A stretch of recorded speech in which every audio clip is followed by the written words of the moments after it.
4 రోజులు 8 మంది ప్రాణాలు ఇప్పటికీ కనిపించని ఆచూకీ.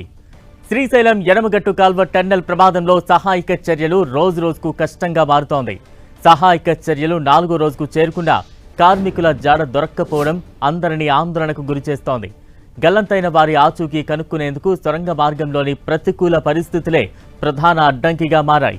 14వ కిలోమీటర్ వద్ద ప్రమాదం జరగ్గా అక్కడకు చేరుకునేందుకు సహాయక బృందాలు సర్వశక్తులు ఒడ్డుతున్నాయి. 13 కిలోమీటర్ల వరకు లోకో ట్రైన్ ద్వారా వెళ్లేందుకు అవకాశం ఉంది. 11 కిలోమీటర్ల వరకు లోకో ట్రైన్లో వెళ్లి అక్కడి నుంచి నీరుండటంతో కన్వేయర్ బెల్ట్ పై నుంచి గతంలో రాకపోకలు సాగించారు. ప్రస్తుతం అక్కడ కన్వేయర్ బెల్ట్ తెగిపోయింది.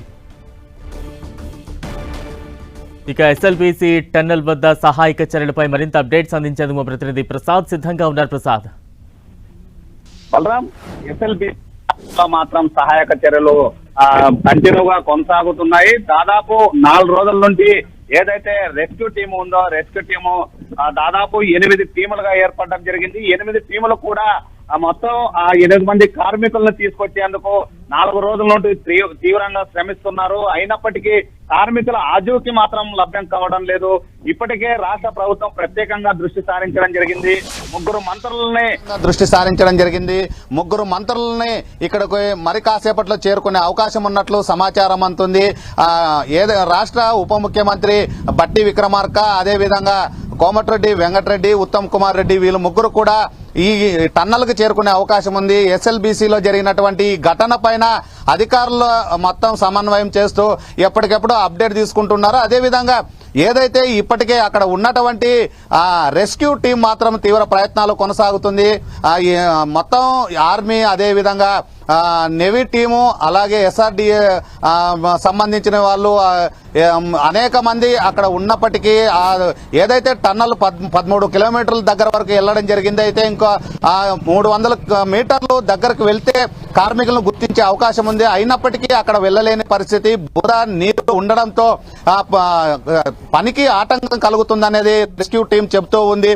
ప్రధానంగా ఏదైతే అక్కడ 4 రోజులు అవుతుంది, 70 గంటల 2 గంటల సమయం దాటిపోయింది. అయినప్పటికీ ఇంతవరకు కార్మికుల ఆచూకీ లభ్యం కాకపోవడంతో మాత్రం అధికార యంత్రాంగంలో తీవ్ర టెన్షన్ నెలకొంది. గంటకు మాత్రం ఉత్కంఠత రేగుతున్న పరిస్థితి కనిపిస్తూ ఉంది. ప్రధానంగా 4 రోజుల క్రితం ఏదైతే ఎస్ఎల్బీసీ ఇరుక్కుపోయినటువంటి కార్మికులు మాత్రం తీసుకువచ్చేందుకు తమ ప్రయత్నం కొనసాగిస్తున్నామనేది. అయితే మంత్రులు మాత్రం ఎప్పటికప్పుడు అధికారులతో సమన్వయం చేస్తూ ఇంకా హై టెక్నాలజీని వాడి కార్మికులని దగ్గరికి వెళ్లేందుకు ఎలాంటి పరికరాలు కావాలా, అదే దానికి సంబంధించి కేంద్ర ప్రభుత్వం ద్వారా ఏమైనా ఎక్విప్మెంట్ తెప్పేయాలన్నా అనే ఆలోచనలో దీనికి సంబంధించి ఇప్పటికే ఇతర రాష్ట్రాలకు సంబంధించిన నిపుణులను తీసుకువచ్చేందుకు ప్రయత్నాలు.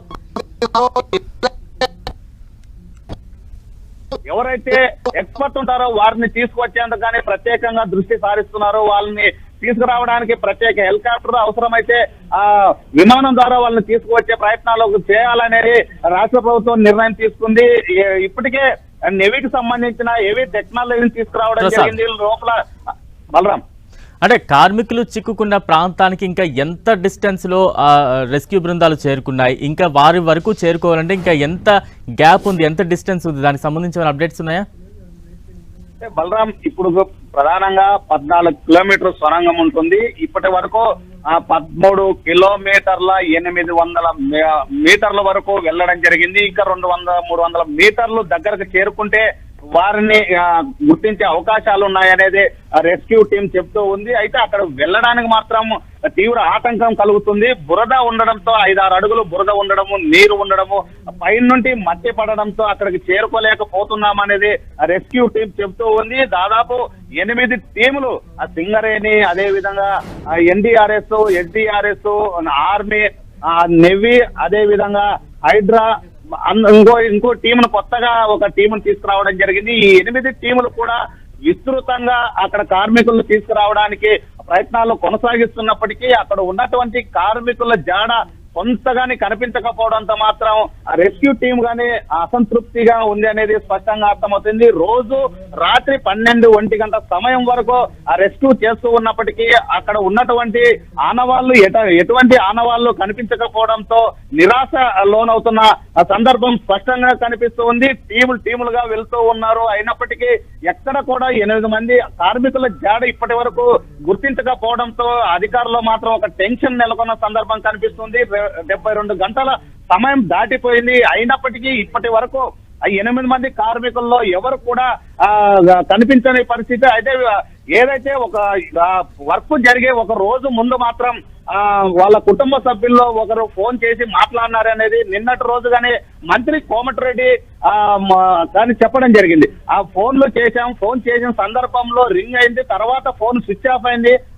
ఏదైతే ఆ ఫోన్ ఉందో ఆ లొకేషన్ అంతా ఆ టన్నల్లోనే చూపిస్తుందని ఆ కోమటిరెడ్డి వెంకటరెడ్డి చెప్పడం జరిగింది. అయితే అక్కడే ఖచ్చితంగా కార్మికులు లోపల ఉంటారు. అయితే ఆ కార్మికులకు ఎలాంటి పరిస్థితి జరిగిందనేది చెప్పలేము. అంతా మల్లన్న దయ ఉంటే ఖచ్చితంగా కార్మికులు రక్షించబడతారు అనేది కోమటిరెడ్డి వెంకటరెడ్డి చెప్తున్నారు. ఈ రోజు ఆ బట్టి విక్రమార్క గాని ఇక్కడ చేరుకునే అవకాశం ఉంది. ఉత్తమ్ కుమార్ రెడ్డి, అదే విధంగా కోమటిరెడ్డి వెంకటరెడ్డి ముగ్గురు కూడా మంత్రులు ప్రత్యేకంగా దృష్టి సారిస్తున్నారు. ముగ్గురు మంత్రుల బృందం ఇక్కడికి రాబోతుంది. ఏదైతే టన్నల్లో ఉన్నటువంటి కార్మికులు సురక్షితంగా తీసుకురావడానికి తమ ప్రయత్నాలు కొనసాగిస్తున్నాము. 4 రోజులైంది ఇప్పటికే. ఎట్లయినా ఏది టైం అయినా కానీ కార్మికుల దగ్గరకు వెళ్లి కార్మికుల్ని తీసుకువచ్చేందుకే తమ ప్రభుత్వం కట్టుబడి ఉంది. అందుకోసం హెవీ టెక్నాలజీ ఉపయోగించి కానీ కొత్తగా థ్యాంక్ యూ ప్రసాద్.